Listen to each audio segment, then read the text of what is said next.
My name doesn't matter. What matters is that I'm the executor of Dr. Edward Marsh's estate.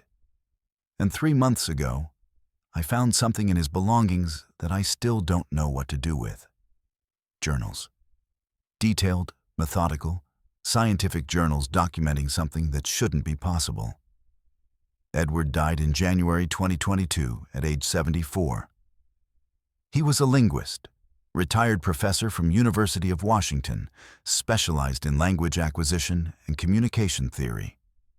Published extensively, respected in his field. Not the kind of man prone to fantasy or delusion. Which makes what I found so much harder to dismiss. What follows is compiled from his journals, written between 2016 and 2018. I've verified what I could. Property records, dates, weather reports, everything matches. But the content, you'll have to decide for yourself.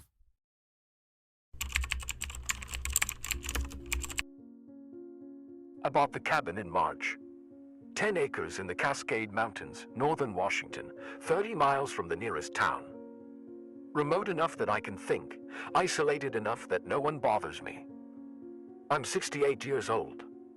I spent 40 years teaching students about language, about how humans communicate, about the evolution of speech and symbols. I thought I had more to say.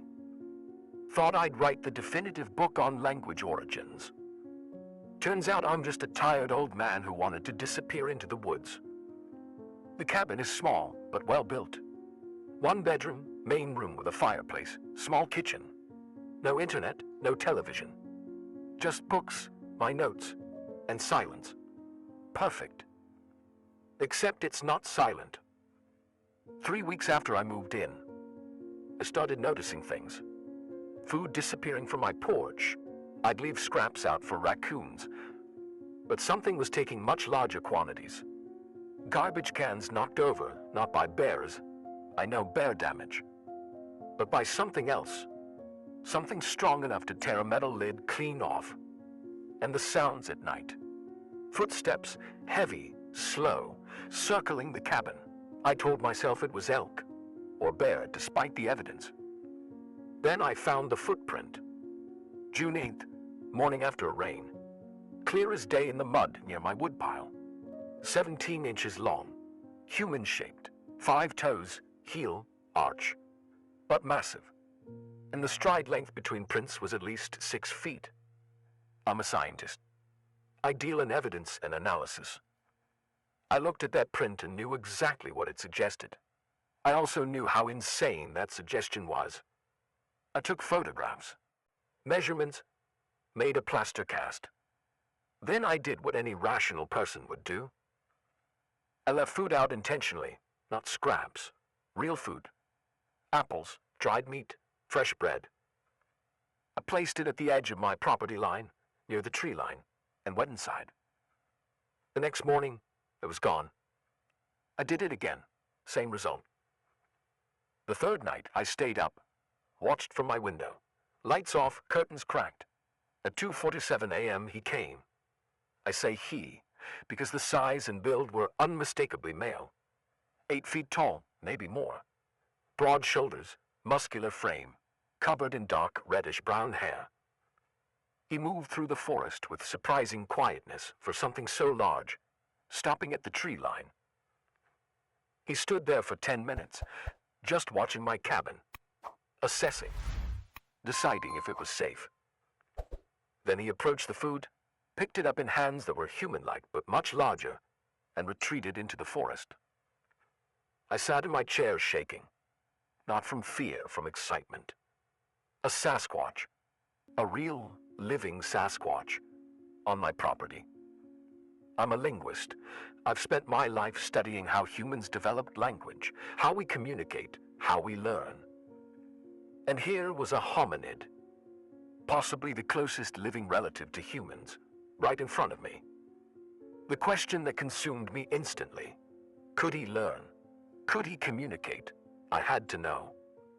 June 25th, 2016. I've been leaving food every night for a week. He comes regularly now, always between 2-3 a.m., always cautious, but less so each time.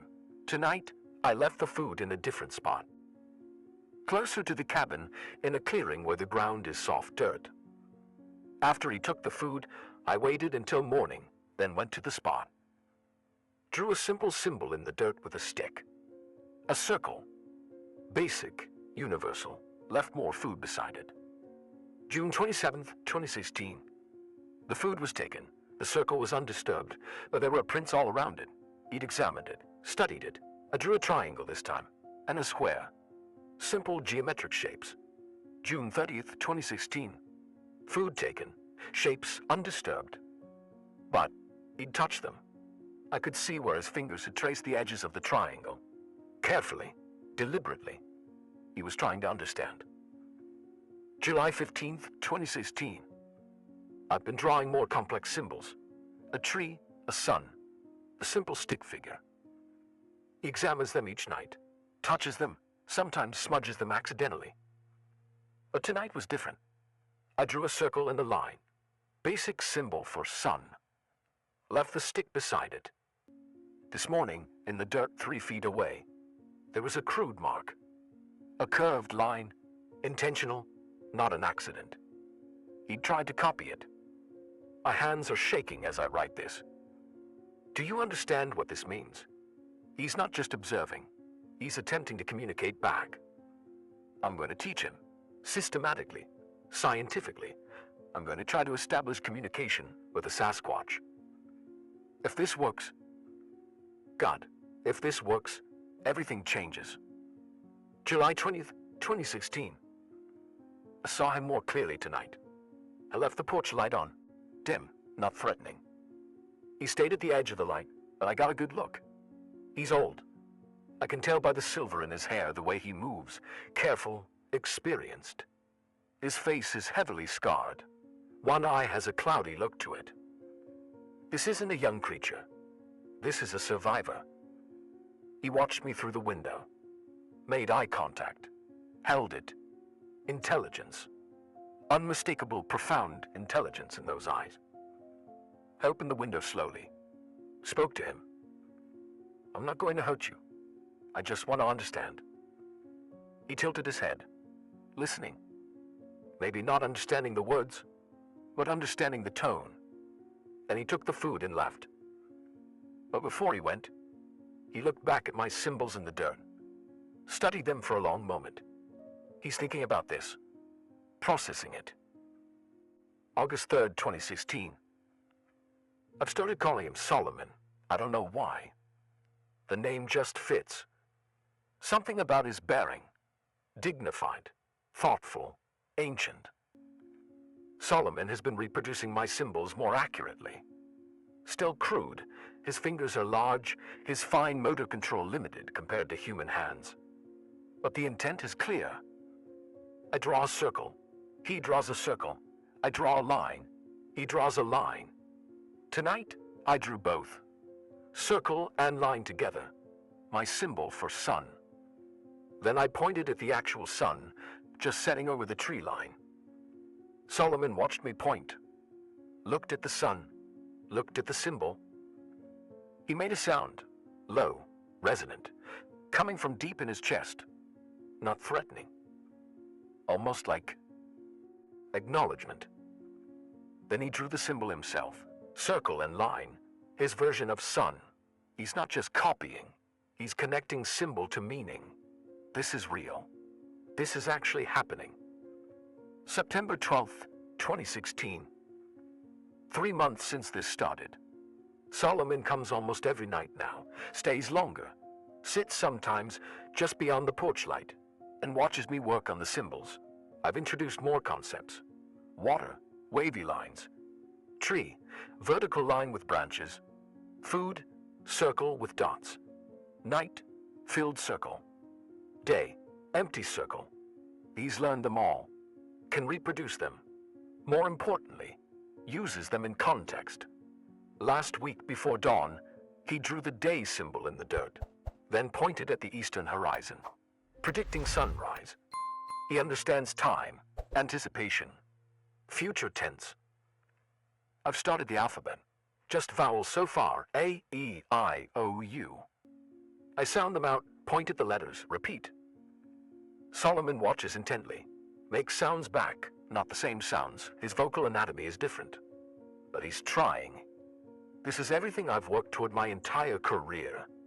Communication with a non-human intelligence, language acquisition in real time, the origin of symbolic thought. And I can't tell anyone. Can't publish, can't share.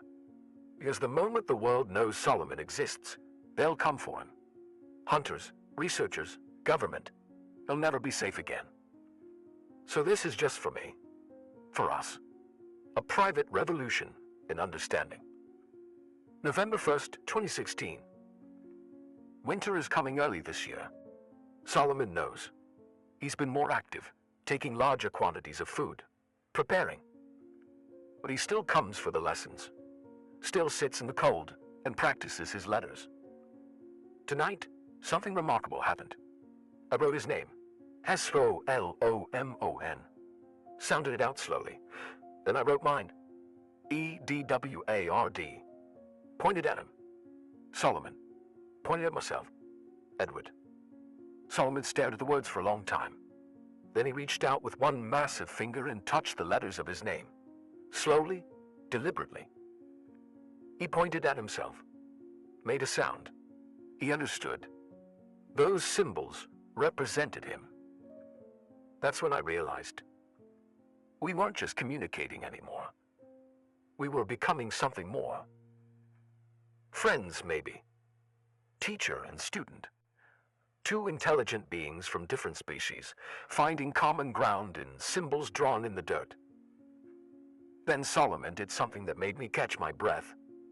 He pointed at my name, looked at me, made a soft sound, almost gentle. He was saying my name, in his way. I sat on my porch and cried. 70 years old, and I cried like a child. Because I'd spent my life studying language, and here was proof of what I'd always believed. Communication is the bridge between all intelligent life. And I just crossed that bridge. December 28th, 2016. Heavy snow.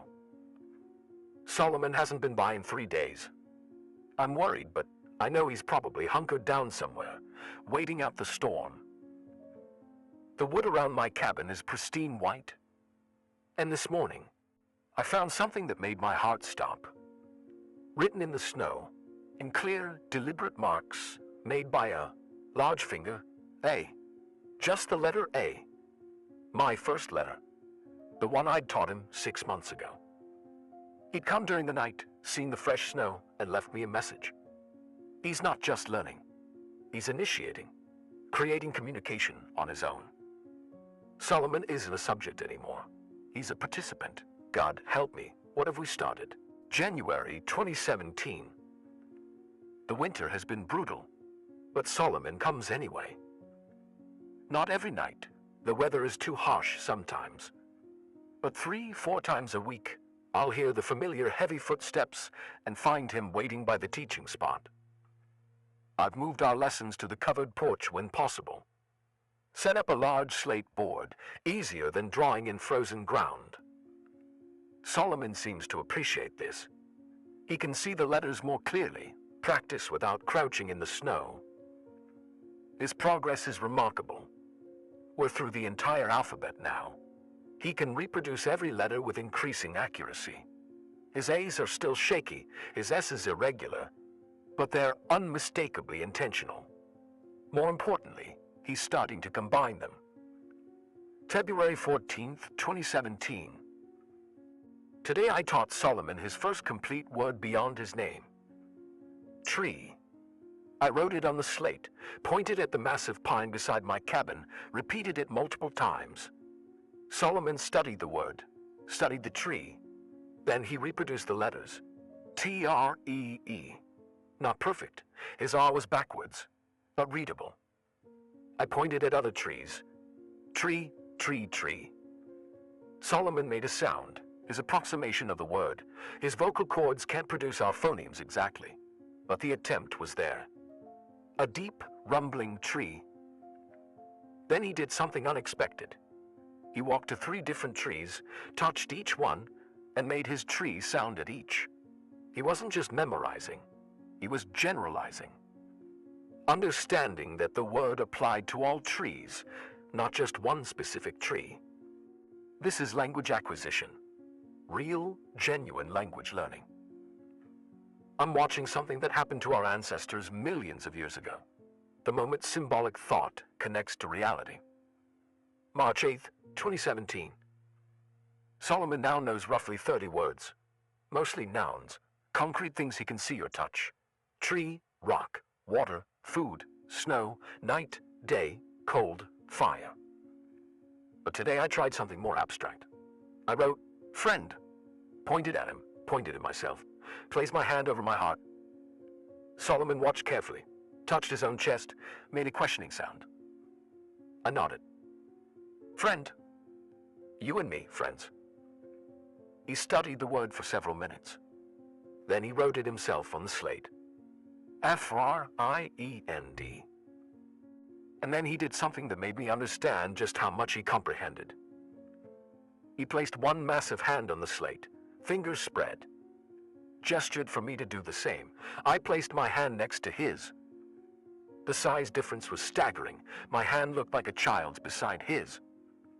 But we stood there, hands side by side, and Solomon made a soft sound. Content, peaceful. He understood, not just the word, but the concept. We weren't scientist and subject. We were friends. April 20th, 2017. Spring is here. The forest is coming alive again, and Solomon has been showing me things. He leads me on walks now, slowly, patiently, making sure I can keep up. He shows me animal tracks, demonstrates how to identify them, shows me which plants are edible, which are medicinal. He knows this forest in ways I never could. In return, I teach him more words. We're up to about 50 now. He's learning verbs: walk, eat, sleep, look. Adjectives: big, small, good, bad. His spelling is improving, still imperfect, but increasingly readable. Yesterday, he spelled a full sentence on his own. Edward, good friend. 4 words. Subject, adjective, noun. Basic grammar structure. I'm not teaching him to parrot. I'm teaching him to think in written language. The implications are staggering. If Solomon can learn this, his species has the cognitive capacity for symbolic communication. They could have language, maybe not written, but certainly spoken or signed. Why don't they? Why have they remained hidden, seemingly primitive, when they're clearly intelligent enough for complex communication? I asked Solomon, spelled out why on the slate, made questioning gestures. He looked at me for a long moment. Then he made sounds, complex vocalizations, the languages people must use. Frustrated that I couldn't understand, there's so much he could tell me if we just had more vocabulary. More time. June 2017. 6 months of intensive teaching. Solomon knows over 100 words now. He can spell simple sentences, can read basic words I write. More remarkably, he started asking questions. He'll point at something unfamiliar and make an inquisitive sound. Wants to know the word, the concept. Last week he pointed at the sky, at the clouds moving, questioning. Wind, I said, wrote it down. Wind. He repeated it in his way, wrote it.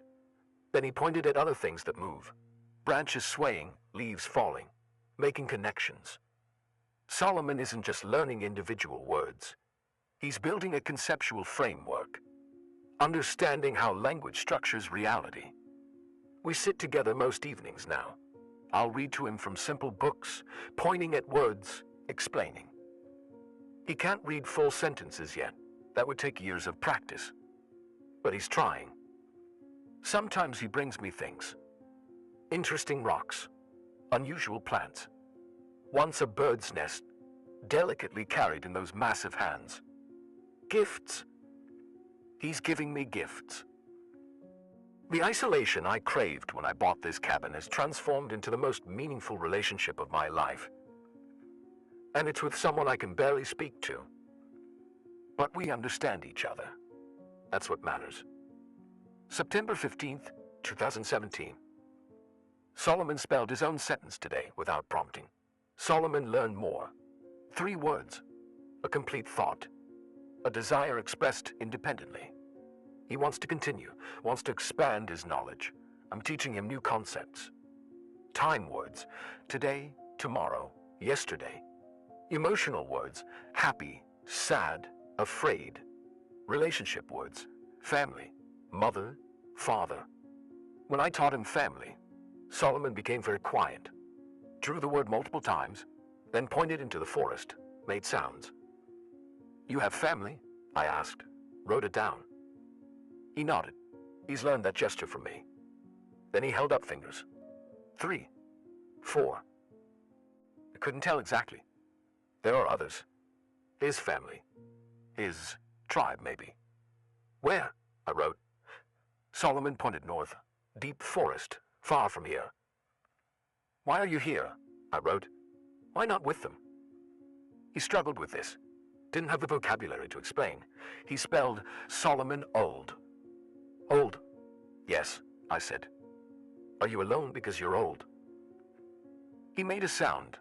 Affirmative. Then he spelled Solomon not fast. Not fast anymore. Old injuries, old age. Maybe he can't keep up with his family's movements. Maybe they left him behind, or he chose to separate so as not to slow them down. The thought broke my heart. You're not alone, I said. You have me. Friend. Solomon looked at me with those ancient eyes, made the softest sound I'd ever heard from him. Then he spelled Edward Good. 2 words that meant everything. December 2017. Another winter. But this one feels different. Solomon is different. He still comes for lessons, still practices his words. But he's more cautious now, more alert. He watches the forest constantly. Sometimes he'll stop mid-lesson, tilt his head, listen to something I can't hear. When I ask what's wrong, he spells danger. What danger? I write. He can't explain, doesn't have the words. But the fear is real. Sometimes he doesn't come for days. When he does return, he has new injuries, scratches, bruises. Once, what looked like bite marks on his shoulder. What happened? I write. Fight, he spells. Fight with what? He points at himself. Then gestures, big, sweeping. Others like him, others Sasquatch. He's fighting with his own kind. Over what? Territory, resources, or something else. January 2018. Solomon's behavior is increasingly erratic. He comes at odd hours, sometimes dusk instead of his usual night visits. He's jumpy, aggressive posturing when he hears sounds. The injuries are worse. Deep scratches across his back. A split lip. He's limping badly on his left leg. When I try to help, offer medical supplies, clean water for wounds, he refuses. Backs away. But he still teaches, still learns. We've moved past simple words now. He can spell short sentences, express complex thoughts. One night he spelled, others angry. Angry at who? I write. Solomon. Why are they angry at you? He struggles, then spells slowly. Solomon talk human. My blood runs cold. They know about me, about this. He nods. Spells. Others say wrong. Teaching you is wrong. Yes, his family, his tribe, knows he's been coming here, learning human language, and they're angry about it. They're punishing him for befriending me. Stop coming, I write urgently. It's not worth it. If they're hurting you. Solomon makes a sharp sound, almost angry. Writes forcefully, no. Solomon choose. He's choosing this. Choosing our friendship, our lessons, despite the consequences. I don't know whether to be honored or horrified. February 2018. Solomon hasn't been here in 5 days, the longest gap in months. When he finally appears, he looks terrible, moving slowly, barely putting weight on his left leg. His right eye is swollen shut. They've beaten him badly. Please, I write, stop coming. I don't want you hurt because of me. Solomon shakes his head violently, writes with shaking hands, Solomon's safe here. But you're not safe with them. Nowhere's safe. That's when I understand. He's not just being punished for teaching me. He's being driven out, exiled, or worse. What's going to happen? I write. Solomon looks at me for a long moment. Then he spells something that chills me to the bone. They come. Come where? Here? Yes, they come. Find Solomon. Find Edward. When? Soon. His family, his tribe, is coming, and they're not coming to talk. Solomon stands, preparing to leave. But before he goes, he writes one more thing on the slate. Edward, be ready. Then he disappears into the forest, limping, wounded, and I'm left staring at those two words. Be ready for what? February 10th, 2018. Solomon hasn't returned. It's been 3 days since his warning. I've spent every waking hour trying to decide what to do. Leave? But where would I go? This is my home, my sanctuary. Stay. And wait for what? A tribe of angry Sasquatch who view me as a threat. I've started keeping my rifle loaded. Ridiculous, I know. What good would one rifle do against multiple creatures that size? But it makes me feel slightly less helpless. I've also started sleeping in shifts. 2 hours at a time, then wake up and check the perimeter. The forest has never felt threatening before. Now every sound makes me jump. February 13th, 2018. Still no Solomon. I'm starting to fear the worst. Tonight I heard something. Not him. I know his footsteps, his presence. This was different. Multiple sounds coordinated, circling the cabin from a distance. They're watching, assessing. I stayed inside. Lights off, watching through the windows. Saw nothing. But I felt them out there. The forest has turned hostile. February 15th, 2018. Heavy snowfall began this morning. By afternoon, it's a full blizzard. I can't see more than 10 feet from the cabin. Part of me is relieved. Whatever's coming, they can't travel in this. I'm safe for now. But I'm also trapped. If something happens, I can't leave. Can't call for help. No cell service out here. Landline is down from the storm. I'm completely alone. February 16th, 2018. The snow stopped around 3 a.m. I woke to complete silence, that heavy, muffled quiet that comes after a major snowfall. I made coffee, watched the dawn break over a transformed landscape, everything buried in white. Beautiful, peaceful. Then I looked out the front window, and my blood turned to ice. There were marks in the fresh snow. Leading up to my cabin, right up to the porch, not Solomon's prints. These were different. Larger, deeper, more aggressive in their placement. Someone had approached during the night, stood at my door, and I'd slept through it. I grabbed my rifle and opened the door slowly. The snow on my porch was disturbed. And there, written in large crude letters, clearly made by massive fingers dragging through the snow, hide, just that one word. I stood there staring at it, my heart hammering. Hide? Hide from what? From who? I looked for more tracks, more messages. Nothing. Just that single word. And the prints leading back into the forest. The handwriting, if you could call it that, was rough. Desperate. The letters were shaky, uneven. Not like Solomon's careful practice letters. This had been written in a hurry, in fear. Solomon. It had to be Solomon. Warning me one last time. But warning me about what? I went back inside, locked the door, and tried to think rationally. I'm a scientist. I deal in evidence and logic. The evidence. Solomon's tribe was coming. They were angry about his contact with me. They viewed me as a threat, or as something that needed to be eliminated to protect their secrecy. The logic. I needed to leave, immediately. But something made me hesitate. What if Solomon was still out there? What if he needed help? I spent the next hour paralyzed by indecision. Then I heard it. Sounds from the forest, crashing, breaking branches. Not subtle or careful, violent, aggressive. Multiple sources, coming from the north, getting closer. That's when training and instinct overrode sentiment. I ran. Grabbed my emergency pack, always kept ready for exactly this kind of situation, though I'd imagined it would be for a wildfire or injury, not this. Threw in my journals, couldn't leave those behind.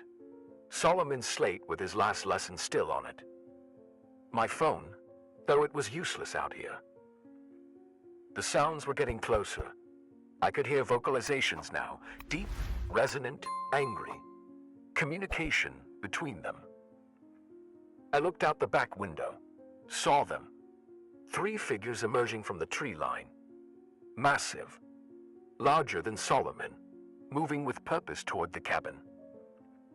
One of them, the largest, stopped and looked directly at my window. Made eye contact. The intelligence in those eyes was unmistakable. But unlike Solomon's gentle curiosity, this was pure hostility. They knew I was here, and they were coming for me. I grabbed my rifle, my pack, and ran for my truck. The key scraped in the lock. My hands were shaking so badly. I got the door open, threw everything in, started the engine. Thank God it started in the cold. I threw it in gear and accelerated down my driveway, snow spraying. In my rearview mirror, I saw them reach the cabin, saw the largest one, the leader, place both hands on my porch railing and look at my truck disappearing. He didn't chase, didn't need to. He'd made his point. I drove for 2 hours straight, hands locked on the wheel, not thinking, just moving. Got to the highway, then toward Seattle. Put distance between me and whatever had just happened. It wasn't until I stopped for gas in a small town that I started shaking uncontrollably. The attendant asked if I was okay. I must have looked insane. Wild-eyed, unwashed, carrying a rifle and a backpack, stammering something about a storm and needing to get to the city. He didn't press it. Small-town courtesy. I got to Seattle by evening, checked into the first motel I found, locked the door, sat on the bed with my journals and Solomon's slate, and tried to process what had happened. Solomon had warned me. Hide. He'd risked everything, maybe his life, to give me that warning. And I'd run. But what else could I have done? Over the next few days, I tried to make sense of it. Tried to construct a logical explanation. Theory 1. Solomon's friendship with me had violated some tribal law. His family came to enforce it, to drive me away and reclaim him. Theory 2. They didn't just want me gone, they wanted me dead. Solomon saved my life with that warning. Theory 3. The darkest one. Solomon himself was the danger. The warning wasn't from him, but about him. Maybe his behavior had become erratic, dangerous, and his family was trying to protect me. But that didn't fit. The love in his eyes when he spelled friend. The gentleness in his teaching. The gifts. No. Solomon had protected me. At what cost to himself, I'd never know. I thought about going to the authorities, telling someone what I'd experienced, showing them the journals, the evidence. But Solomon had trusted me. For 2 years, he'd revealed himself to me, learned from me, befriended me. And I'd kept his secret. Exposing him now, revealing that Sasquatch exist, that they're intelligent, that they can learn language, would bring hunters, researchers, media. His family would never be safe again. Neither would Solomon if he was still alive. So I stayed silent. I called my neighbor, the closest person to my cabin, still 15 miles away, and asked him to check on my property. Told him I'd had to leave suddenly due to a family emergency. He called back the next day. "Your cabin's fine, Ed. Looks like you left in a hurry, though. Truck tracks in the snow, back door wide open. You want me to close it up for you?" "Yes, please. I won't be coming back for a while." "Everything okay?" "Yes," I lied. "Everything's fine." But everything wasn't fine. I'd lost my home, lost my research, lost my friend. And I'd never know what happened to Solomon. Over the following weeks, I monitored news from the area. Looked for reports of attacks, sightings, anything unusual. Nothing. Complete silence. Either they were very good at staying hidden, or I didn't want to think about the or. I rented a small apartment in Seattle, brought my journals, tried to write up my findings in a way that would make sense, that would honor what Solomon and I had shared. But how do you write about something you can't prove, that you can't share, that would endanger the subject if revealed? The journals sat in a box, unfinished, a chronicle of the most important discovery of my life that could never be published. March 2018. I went back once, couldn't help myself. Drove up to the cabin in late March, after the worst of winter had passed. Told myself I just needed to collect more belongings, secure the property. Really, I was looking for Solomon. The cabin was undisturbed. My neighbor had closed it up properly.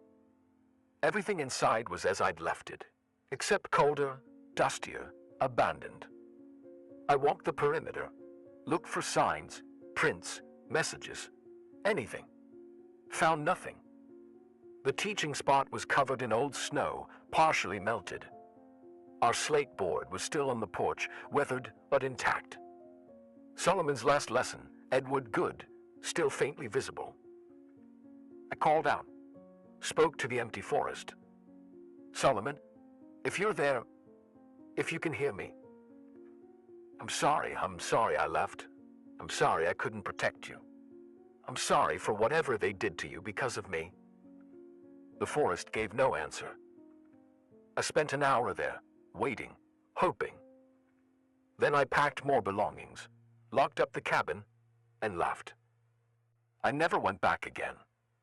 Through April 2018, December 2021. The years passed. I lived quietly in Seattle, kept to myself. The journals stayed in their box. I thought about Solomon every day.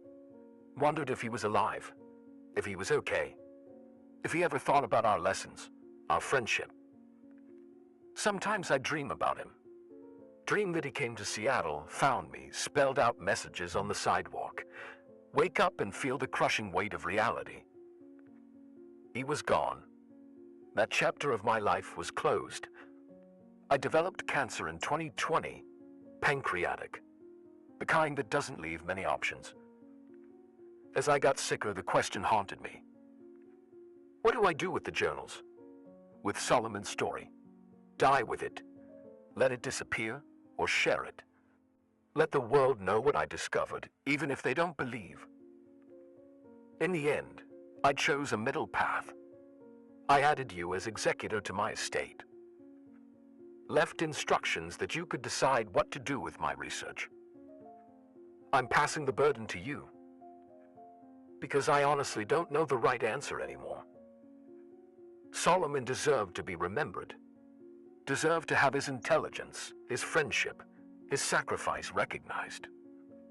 But he also deserved to remain hidden, to keep his family safe, to preserve the mystery that protected them.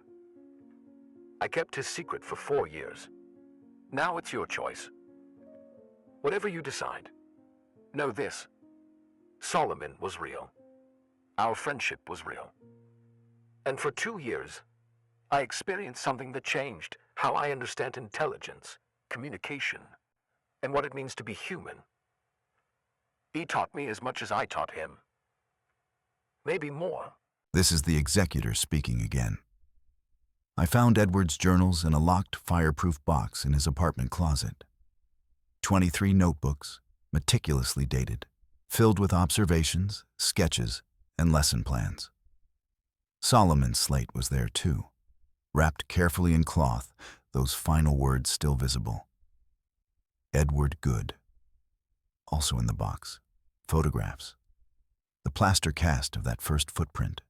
Drawings Solomon had made, crude but intentional representations of trees, animals, the cabin. And letters. Pages and pages of letters, showing progression from shaky attempts to increasingly confident spelling. Physical evidence of something impossible. I spent 3 weeks reading everything. Then I spent another month trying to decide if Edward had lost his mind in those isolated years, or if he was telling the truth. The scientist in me said it was impossible. Delusion brought on by isolation, later rationalized and documented, with the thoroughness of someone trained to keep research records. But the details were too consistent, the progression too logical, the evidence too carefully preserved. And there was something in Edward's writing. The joy, the wonder, the genuine affection for Solomon. That felt true. So I did what Edward couldn't bring himself to do. I went to the cabin. It took me 3 days to arrange it. The property was still in Edward's name, but abandoned. The neighbor Edward had called 4 years earlier helped me get access. Ed never came back after that winter, the neighbor said. Always wondered what happened. Nice guy. Kept to himself, but nice. Did you ever notice anything unusual around his property? I asked carefully. Animals? Sounds? The neighbor gave me a strange look. Why do you ask? Just curious. Edward mentioned wildlife in his notes. Well, he hesitated. There were stories. Local hunters talked about seeing things in those woods. Big things. But you know how hunters are. Always exaggerating. What kind of things? They say there's something up there. Something that walks on 2 legs but isn't human. Old-timers call them the forest people. Say they've been here longer than us and don't take kindly to intrusion. He laughed uncomfortably. But that's just folklore, right? I didn't answer. The cabin was exactly as Edward had described it. Small, well-built, showing 4 years of neglect. The porch where he'd taught Solomon was weathered but intact. The slate board was gone, probably taken by weather or animals. I walked the property, looking for signs. The teaching spot was overgrown now, but I could see where the ground had been repeatedly disturbed, smoothed, used. This had happened. This had really happened here. I stayed until dusk, walking the tree line, looking for prints, for markings, for anything. As the sun set and shadows deepened, I felt it. That sensation Edward had described, of being watched. The forest holding its breath. I turned slowly, scanning the tree line. Nothing visible. But the feeling persisted. I spoke out loud, feeling foolish but compelled. I'm not here to hurt anyone. I'm just trying to understand what happened, to honor what Edward and Solomon shared. The forest remained silent. I was turning to leave when I saw it. A tree at the edge of the clearing, maybe 30 yards from where the cabin stood. Something on the bark caught the fading light. I approached slowly, pulled out my phone flashlight. Scratched into the bark, crude but unmistakable, were 4 letters, S-A-F-E, I stood there staring, my hand shaking so badly the flashlight beam danced across the tree. This hadn't been here 4 years ago. The scratches were weathered but not ancient. Maybe a year old, maybe 2. Someone, something, had carved this word into this tree after Edward left. Safe. A message. But for who? For what?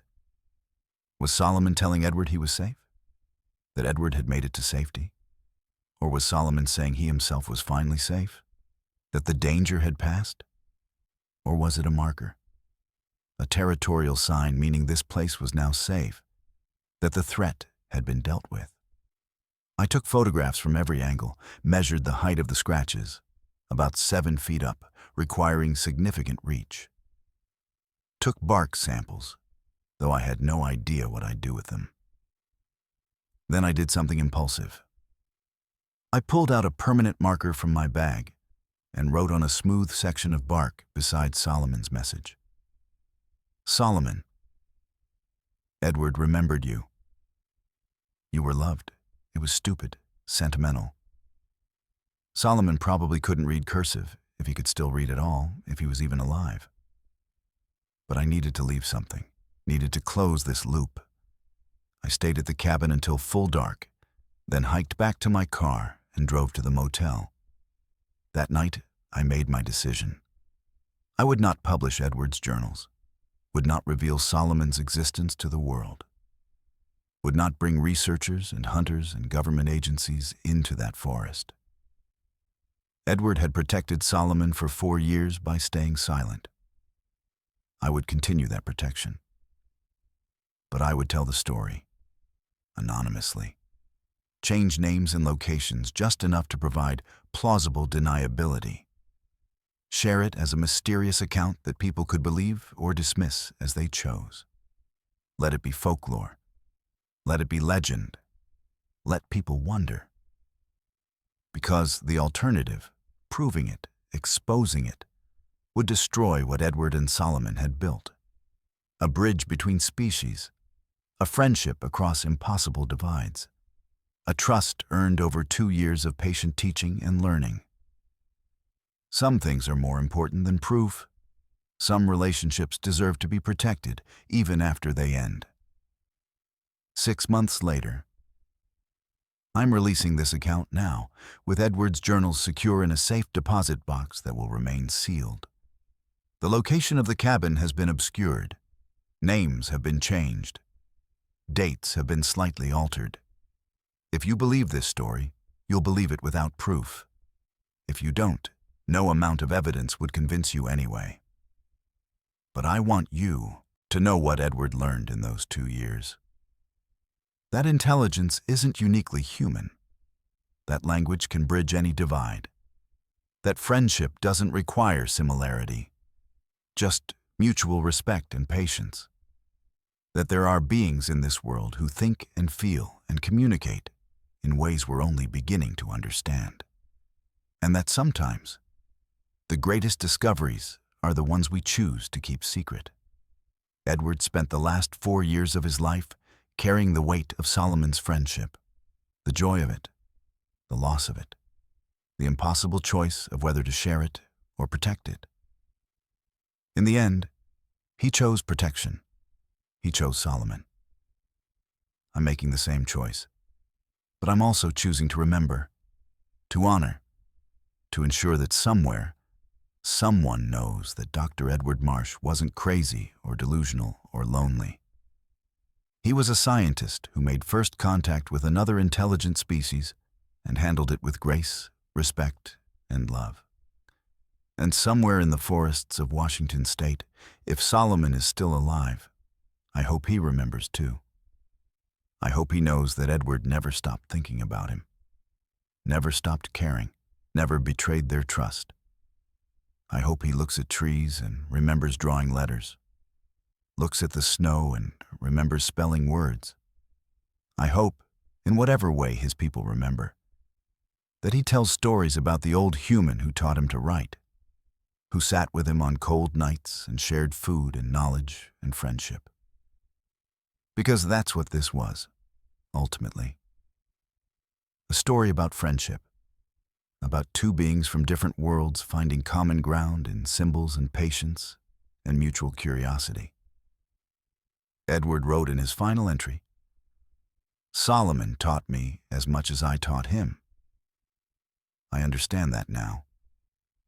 Solomon taught Edward that intelligence comes in forms we don't expect, that communication is possible across impossible barriers, that friendship doesn't require similarity. And Solomon taught Edward something else, something that's evident in every page of those journals, that the most profound discoveries are sometimes the ones we make in private, the ones that change us completely, but that we can never share, the ones we carry alone. Epilogue.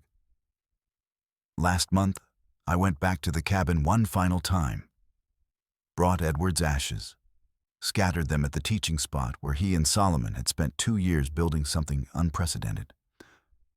As I was finishing, I heard something, a sound from the forest, deep, resonant, not threatening, more like acknowledgement, recognition. I turned slowly, scanning the tree line. A figure stood in the shadows between 2 large pines, massive, partially obscured. Could have been a shadow, could have been a tree, could have been my imagination. But for just a moment, I could have sworn I saw it raise one hand, a gesture of goodbye, or respect, or remembrance. Then it was gone. I stood there for a long time, staring at those trees, wondering if I'd really seen anything. I walked to the tree where safe had been carved. My message was still there, faded but readable. Solomon. Edward remembered you. And below it, freshly scratched in crude letters, friend, just that one word. Solomon's word, the first abstract concept Edward had taught him, the one that defined their relationship. He'd been here, recently. Maybe while I was scattering Edward's ashes. He knew. Somehow, he knew Edward had died, and he'd come to pay his respects the only way he could. I took a photograph, then added one more line below both messages. Always then, I left. I haven't been back. Won't go back. That place belongs to Solomon now, to his memories, to whatever remains of his life.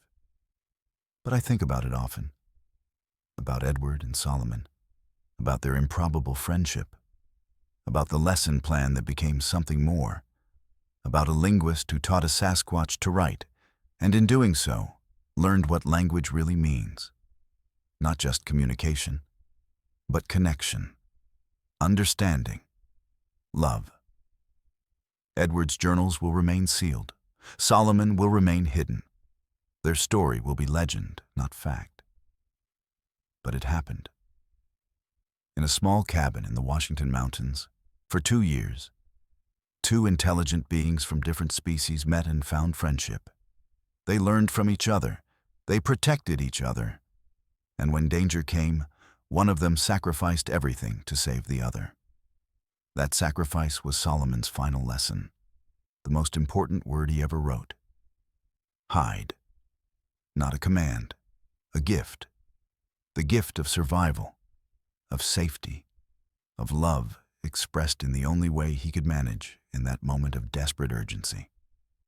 4 letters scratched in snow that saved Edward's life and ensured that Solomon's story, their story, survived. Edward kept Solomon's secret. I'm keeping it too. But I'm also telling this story in a way that protects while it reveals, that honors while it conceals. Because some truths are too important to keep completely silent. And some friendships are too profound to let disappear entirely. My name doesn't matter. Edward's real name doesn't matter. The exact location doesn't matter. What matters is this. Somewhere in the wilderness, there are beings who think and feel and communicate, who have their own languages, their own cultures, their own families, who are capable of learning, of friendship, of sacrifice. And if we're very lucky, if we approach with respect and patience and humility, they might teach us what it really means to be intelligent. Not human intelligence, just intelligence. Pure, profound, precious. Worth protecting, worth honoring, worth keeping secret. For Solomon, for Edward, for the friendship they built in symbols drawn in dirt and words spelled on slate and trust earned through countless nights of patient teaching. That's the real message. Not hide, not safe, but the one that encompasses both. Friend, always.